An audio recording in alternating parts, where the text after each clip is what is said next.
Caroline, elle n'est pas comme vous. Caro, elle est différente, elle est étrange, elle a toujours été. Mais Caro, elle a mal, elle est mal, avec ses pensées si pessimistes, si incapable de voir le monde en rose. Parce que Caro, elle n'aime pas la couleur. Elle aime que le noir ou le gris. Mais elle se fait souvent traiter de gothique alors qu'elle ne l'est pas du tout. Caroline, elle aime le bruit de la pluie. Elle aime les jours pluvieux et gris.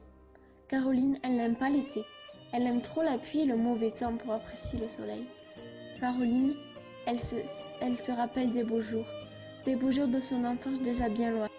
Mais Caroline, elle en a clairement marre.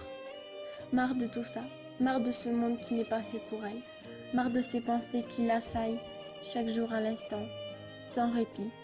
Mais Caroline, quand elle sourit, elle devient belle. Caroline, avant, elle souriait et riait tout le temps. Elle était la joie de vivre incarnée. Mais Caroline a perdu.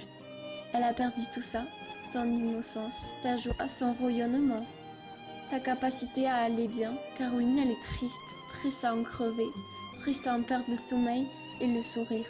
Mais Caroline, elle sourit. Même si c'est un faux sourire, elle essaye parfois. Même si parfois, les larmes sont plus fortes. Caroline, elle veut l'écrire. Elle veut écrire la joie, le bonheur, la tristesse, la vie, la mort et le néant. Mais parfois, ces mots ne lui souviennent pas, ne lui viennent pas. Et là, Caroline craque. Et ça fait mal, parce que Caroline n'est pas bancale. Parce que ces crises la brisent. Apparemment, Caroline écrivait bien. Elle serait douée avec sa plume.